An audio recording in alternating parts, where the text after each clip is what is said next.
नमस्कार, मी संघर्ष आणि तुम्ही पाहत आहात झकास मराठी। मंडळी, एकीकडे आपण मोठ्या अभिमानाने स्त्री सशक्तीकरण ह्या शब्दाचा उच्चार करतो। सभागृहात, मंचांवर, जाहिरातींमध्ये आणि निवडणूक भाषणांमध्ये महिलांच्या सन्मानाच्या गोष्टी रंगविल्या जातात। सरकारही महिलांसाठी विविध योजना राबवत आहे। त्यातच मोठ्या गाजावाजात सुरू असलेली लाडकी बहीण योजना, जिच्या माध्यमातून राज्यातील महिलांना दर महिन्याला 1500 रुपयाची आर्थिक मदत दिली जाते। पण मंडळी, एक प्रश्न इथे उभा राहतो, 1500 रुपये मिळत असले तरी पिण्याच्या पाण्यासाठी महिलांना अजूनही गावोगावी भटकावं लागत असेल तर याला खरंच सशक्तीकरण म्हणायचं का? कारण वास्तव काही वेगळंच आहे। उन्हाळ्याची अधिकृत सुरुवातही झाली नाही आणि विदर्भात पाणी टंचाईचं संकट डोकं वर काढू लागलं आहे। विशेषतः भंडारा जिल्ह्यात परिस्थिती दिवसेंदिवस गंभीर होत चालली आहे। एप्रिल महिन्याच्या सुरुवातीला जिल्ह्यातील सूर आणि चुलबंद या महत्त्वाच्या नद्या पूर्णपणे आटत चालल्या आहेत। जिथे काही महिन्यांपूर्वी पाण्याचा प्रवाह होता, तिथे आज फक्त कोरडी वाळू आणि तडकलेली जमीन दिसत आहे। नदीपात्र आता जणू लहान वाळवंटासारखं दिसू लागलं आहे आणि या सगळ्यांचा सर्वात मोठा फटका बसतो तो गावातील महिलांना। कारण पाणी आणण्याची जबाबदारी बहुतेक ठिकाणी अजूनही महिलांच्याच खांद्यावर आहे। भंडारा जिल्ह्यातील साकोली तालुक्यातील खैरलांजी गावात या पाणी टंचाईने अक्षरशः कळस गाठला। पाण्याच्या तीव्र समस्येमुळे त्रस्त झालेल्या महिलांनी सोमवारी एक अनोखं आणि धाडसी आंदोलन केलं। गावातील 35-40 महिला थेट पाण्याच्या टाकीवर चढल्या आणि तिथेच आंदोलन सुरू केलं। हातात फलक, डोळ्यात संताप आणि ओठावर एकच मागणी, आम्हाला पाणी द्या। महिलांनी स्पष्ट सांगितलं, सरपंच येईपर्यंत आम्ही खाली उतरणार नाही। गावात ही घटना घडताच वातावरण तणावपूर्ण झालं। घटनेची माहिती मिळताच साकोली पोलीस तातडीने घटनास्थळी दाखल झाले।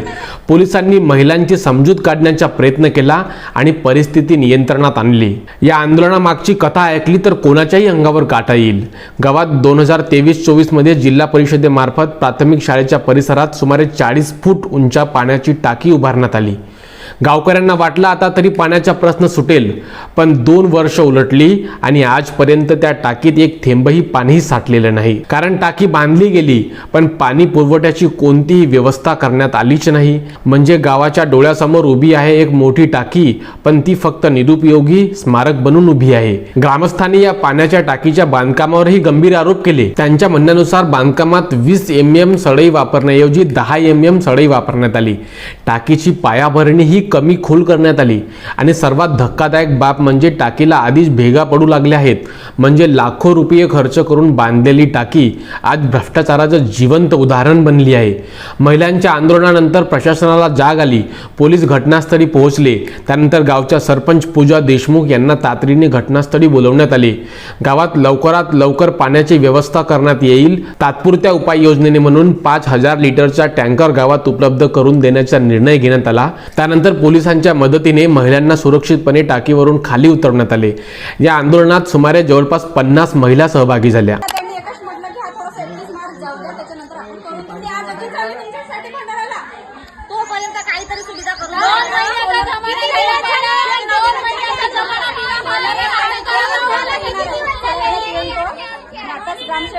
अरे ऐकून तर हे मावशी,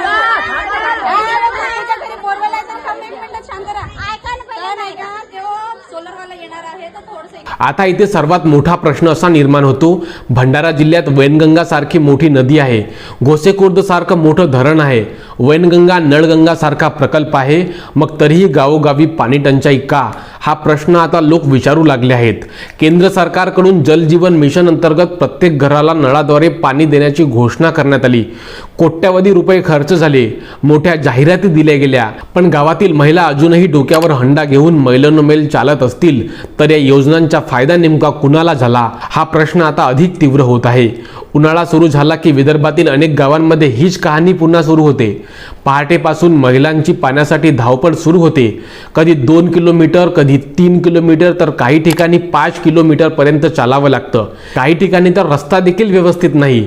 तरीही पाण्याच्या हंड्या डोक्यावर घेऊन महिला रोज ही लढाई लढत असतात। मंडळी, महिलांना सशक्त बनवायचं असेल तर फक्त आर्थिक मदत देऊन भागणार नाही। त्यांना सर्वात आधी गरज आहे स्वच्छ पिण्याचं पाणी आरोग्य सुविधा आणि मूलभूत सोयींची, कारण पाणी ही फक्त गरज नाही, ती जगण्याची अट आहे. आज जर भंडारा सारख्या जिल्ह्यात जिथे मोठ्या नद्या आणि धरणं आहेत तिथेही महिलांना पाण्यासाठी आंदोलन करावं लागत असेल तर मग विकासाच्या मोठमोठ्या घोषणांचा अर्थ काय?